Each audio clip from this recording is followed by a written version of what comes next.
Bismillahirrahmanirrahim. Assalamualaikum warahmatullahi wabarakatuh.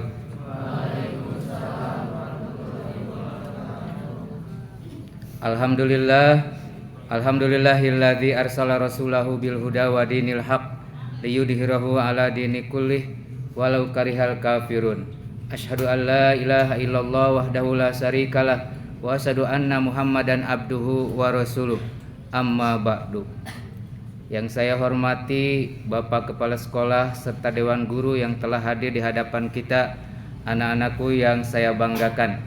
Marilah pada hari ini, tepatnya Jumat, kalau tidak salah tanggal 1 bulan Maret ya. Dimana bulan ini mengandung makna. Dan juga kalau kita lihat sekarang adalah sudah masuk pada bulan Sya'ban, sudah melewati pertengahan Sya'ban ya. Yang sebentar lagi kita akan menghadapi bulan yang sangat dimuliakan, yaitu bulan suci Ramadan. Untuk menyongsong bulan Ramadan, Nabi mengingatkan kepada kita, man fariha biduhuli Ramadan, barang siapa orang yang merasa bahagia, merasa rindu dengan kedatangan Ramadan, faqad dakhalal jannah, maka dia akan diberikan fasilitas surga. Surga apa namanya? Bagi mereka yang berpuasanya benar, maka dia akan mendapatkan surga royan. Nanti surga itu akan menyeru, aina shaimun, mana orang-orang yang berpuasa. Kalau orang itu mengacungkan tangan tapi tidak berpuasa, maka surga akan nutup kembali pintunya. Jadi tahu apa yang kita perbuat, surga itu sudah buka pintunya. Karena kita tahu bahwa setiap surga itu adalah ditempatkan bagi mereka yang ibadah kepada Allah yang betul-betul. Nanti itu ada pintu royan, pintu bagi orang yang berpuasa. Ada pintu sholat, pintu bagi orang yang melaksanakan sholat dengan benar. Ada pintu sedekah, bagian pintu bagi orang yang sedekah. Ada juga orang yang nanti boleh masuk kepada semuanya. Masuk pintu royan boleh, masuk pintu sholat boleh, masuk pintu sabilillah boleh, yang berjuang di jalan Allah boleh. Siapa dia? Dia adalah orang yang selalu melakukan perintah Allah dan Rasulnya, tidak pernah terlewatkan. Beda dengan kita semua. Terkadang kita sholatnya tidak khusyuk. Makanya nanti ketika pintu surga bagian orang yang sholat, ketika kita mau masuk, pintunya nutup kembali. Kenapa? Karena sholatnya tidak khusyuk atau tidak sah. Maka perhatikanlah sholat kita itu. Terus, apakah kita mau masuk surga royan, surga yang diperuntukkan bagi orang yang berpuasa?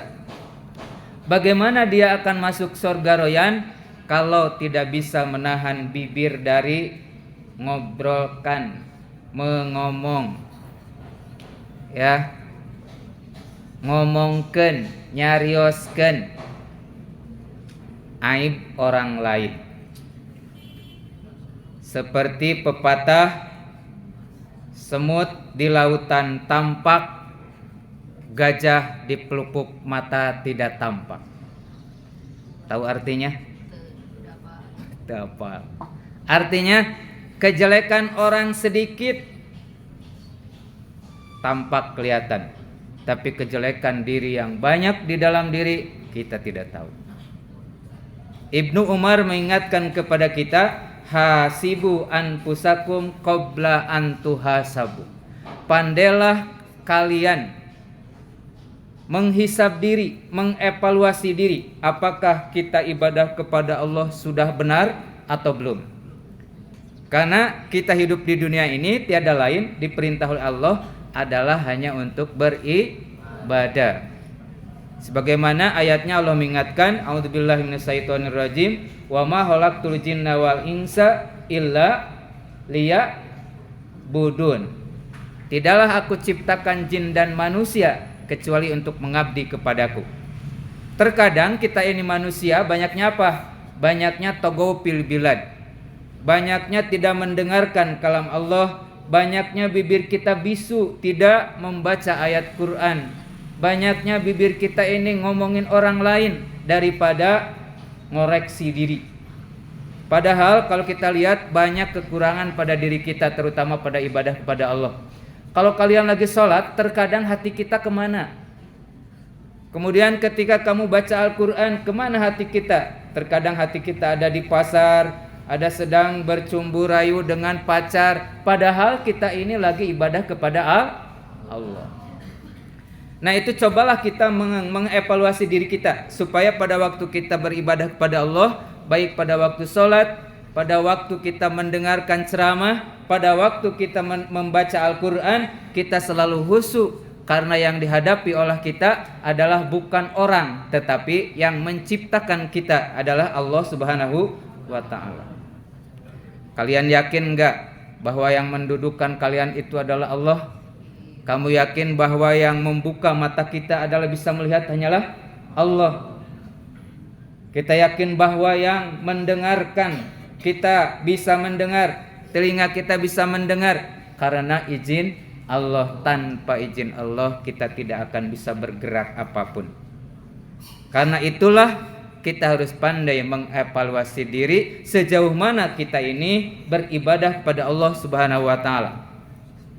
Yang berkaitan dengan berpuasa, Allah mengingatkan di Al-Quran, surat Al-Baqarah ayat 183. A'udzu billahi minasyaitonir rajim. Bismillahirrahmanirrahim.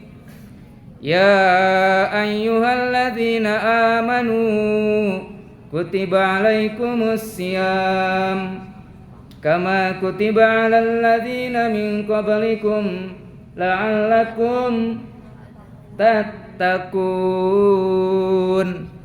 Shadaqallahul adzim wa shadaqar rasul karim. Ya ayyuhalladzina amanu, artinya wahai orang-orang yang beriman. Jadi kita patut bersyukur karena kita disuruh sama Allah, dipanggil sama Allah.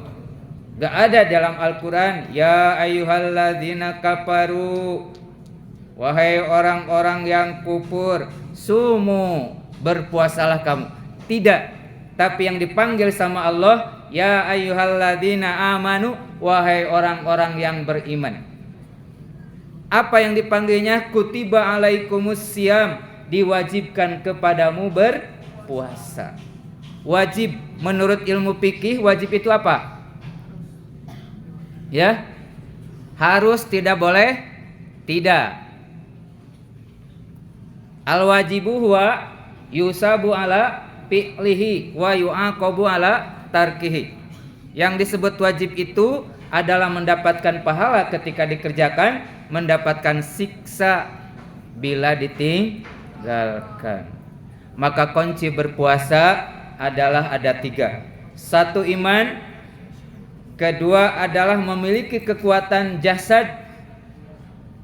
Ketiga adalah mengisi hari-hari puasa dengan penuh amal yang soleh.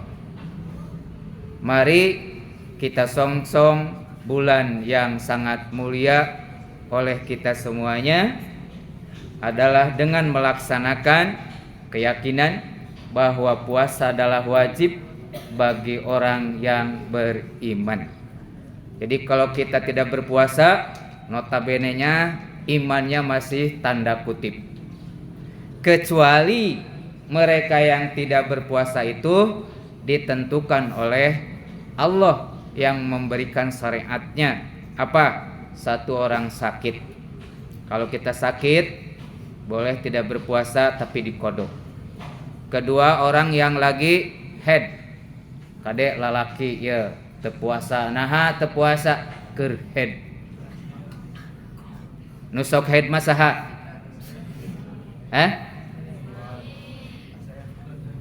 Istri ya, perempuan, awewe. Lamun pamegat matara head. Maka lamun aya pamegat anu teu puasa berarti eta teh awewe nu dientepkeun dina jasad pamegat. Jadi satu yang sakit boleh tidak berpuasa, kedua yang head, ketiga yang melahirkan, keempat yang menyusui, kelima musafir ya, artinya orang yang sedang musafir. Musafir artinya orang yang sedang bepergian, tapi bepergiannya bukan dari rumah ke pasar balik lagi. Katanya kita udah mau jalan nih dari rumah ke pasar, balik dari pasar bukan itu, tapi jalannya sudah ditentukan. Berapa? Kira-kira 2 hari 2 malam. Berarti kalau perjalanan kita adalah nyampe 2 hari 2 malam, itu menurut kaul Imam Syafi'i boleh kita berbuka. Bagaimana kalau kita naik kendaraan tapi kita sudah tidak kuat? Berarti itu kenanya kepada apa? Sakit. Kita boleh buka, tapi harus ganti di hari yang lain. Saya ingatkan, kita sebentar lagi akan menghadapi puasa. Jika di antara perempuan yang head kemudian belum terbayar puasa wajibnya, maka segeralah dikodok. Sebab kalau tidak dikodok masuk lagi bulan puasa, berarti dosanya double. Kalau kemarin misalnya 2 hari tertinggal masuk bulan puasa, sekarang belum dikodok, maka harus tambah 2 hari lagi, dan juga itu masuk dosa. Ya, harus hati-hati ini dalam ibadah kepada Allah Subhanahu wa taala. Itu saja yang bisa Bapak sampaikan. Mudah-mudahan bisa bermanfaat dan Allah memberikan kekuatan ketabahan iman wal Islam kita, kuat jasad, kuat iman, kuat Islam, sehingga kita bisa melaksanakan ibadah puasa dengan benar. Amin ya Allah ya rabbal alamin.